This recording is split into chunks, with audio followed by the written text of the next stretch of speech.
Hello again, whiskey friends. Hey, thanks for joining, everybody. Gosh, here we are. Another Tuesday discussion. Today, we are going to get on the topic of drain pours. Now, where this question's coming from is our Patreon. Thank you, Gandy Road.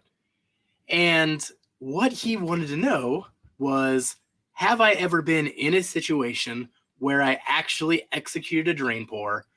Why did I do it? And what did I do it with? So we're going to get into those stories, but I'm also going to talk about situations where, hey, there are alternatives to a drain pour. Let's talk it through and let's not be so childish about this. So thank you for joining today, whiskey friends. Let's kick off the show.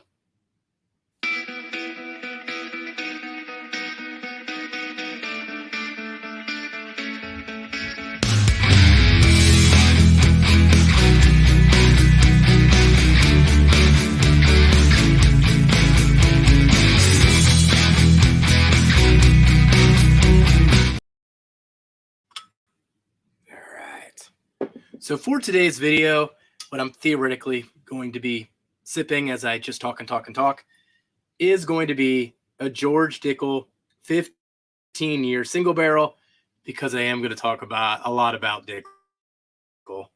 And I'm trying to be equal opportunist here and show that there are sometimes Dickel single barrels that I will drink and I do like, and I'm a bit more mature now than some of the stories that I'm about to tell you.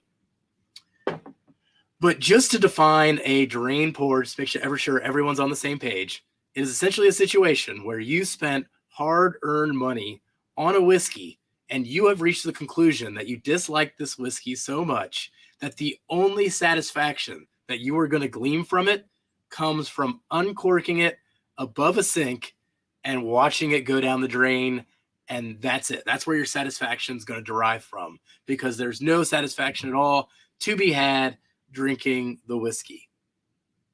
Last resort. Please be a last resort. But let's get to some situations where I have succumbed to the drain pour situation myself.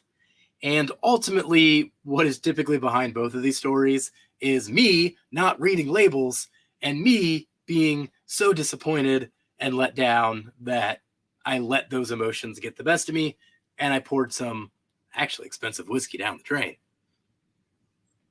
The first situation I'll talk about is going to be with Old Scout. So this is circa 2019. And a lot of these companies around that time were starting to run out of their Indiana stocks. And I was in a hunt for an Old Scout single barrel. It was one of my unicorns at the time. I eventually did get one. So despite how this story is going to go, I did get my hands on an Old Scout single barrel. Got about half of it left, so it's still holding strong. But what Old Scout did was they kept all of the label essentially the same, but then in a red stripe below, it said single barrel select. Now, I wasn't into like looking at the TTB labels and doing all the research, and a lot of people just weren't as in the know and talking about things as we do now. So the first time I saw an Old Scout single barrel select on the shelf, my heart jumped up with glee. I grabbed that thing. I bought it. I was so excited. And I got home and I drank it. And then I figured something was just wrong with me that night, because that was not what I was expecting. So I came back to the next night. And then I came back to it the third night.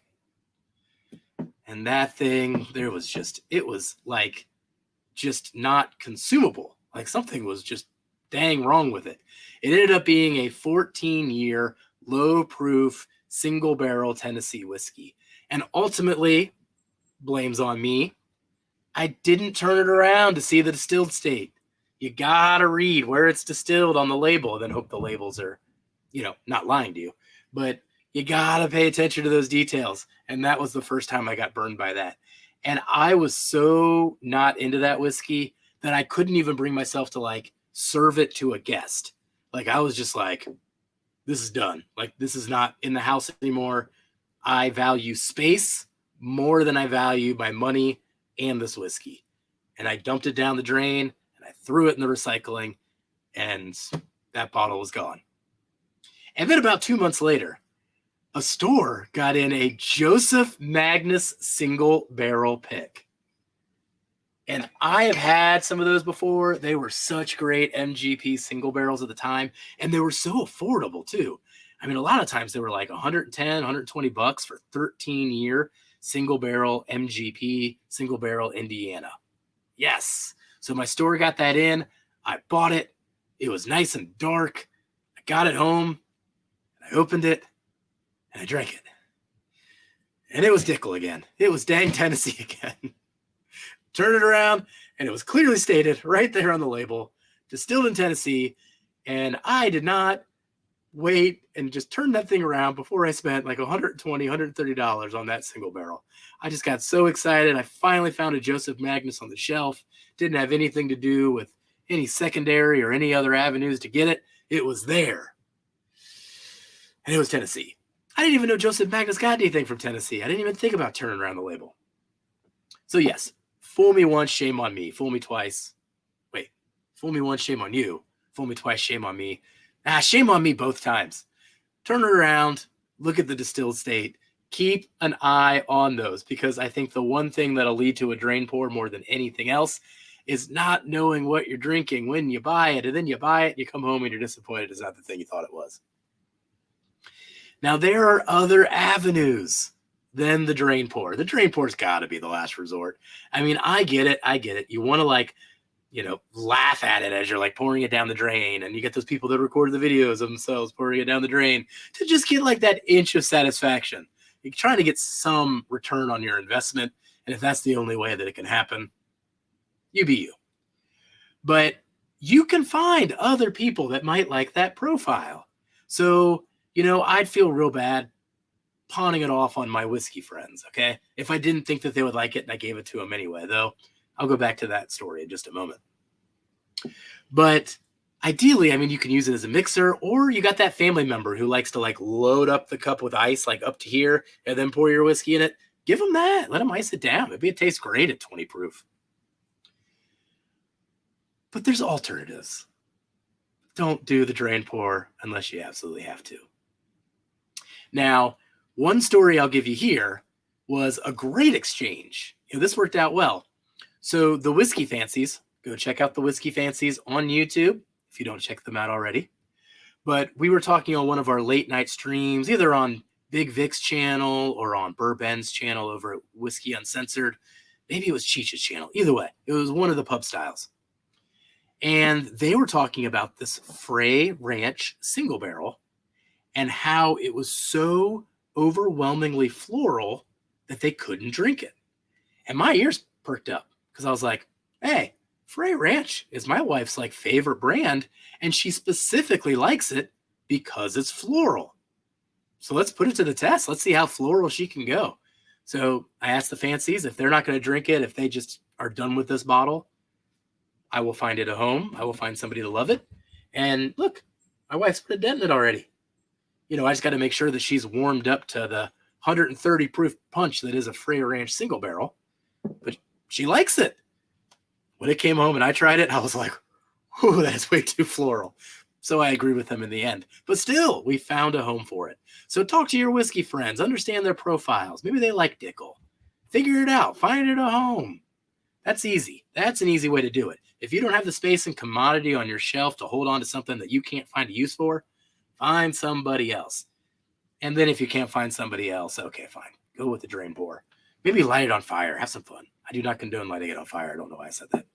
Now, the other story that I will give, last one for this particular video, but I do have some bottles that I find interesting, which is sometimes code word for repugnant. But the fun part about it is we're now doing all these blinds that I do like sneaking in one of these type of pours into a blind just to keep Kelsey and Darrell on their heels. There is one particular bottle I have that was aged 2 years in Cavadas barrels that Kelsey likes to refer to as dirty diapers. And every now and then, 6 months, I wait a year, I give him a dirty diaper pour and I throw it in the blind and I get to see his reaction all over again. And he curses me for it every time. I get enjoyment out of it. See, I'm getting my money's worth. I'm getting my return on investment. I am finding a way to have fun with that whiskey that I will probably never drink to myself or serve to any of my guests ever again. Kelsey and Darrell, they're fair game.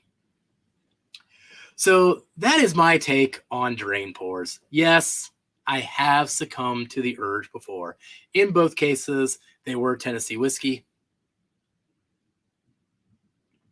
There's my forgiveness pour. I don't want to be bashing them the whole time, but they were both Tennessee's whiskeys. And I would say the disappointment was more not understanding what I bought than just the whiskey itself. I couldn't taste it. I didn't want to drink the whiskey, but that had to be part of it, right? Because my expectations were here, then the taste profile was over here. It's really hard to overcome that mental gap and reset my expectations of what I just bought. But that is it for the drain pour conversation. Let me know in the comments, have you succumbed to the urge to drain pour? And if you did, why'd you do it? What was it? What tricked you about it? What didn't you like? So curious to hear the other brands people have done this with. So thank you for joining me today, whiskey friends. I'll catch you on the next Tuesday discussion. Goodbye, everybody. Jeff, just be friends with me.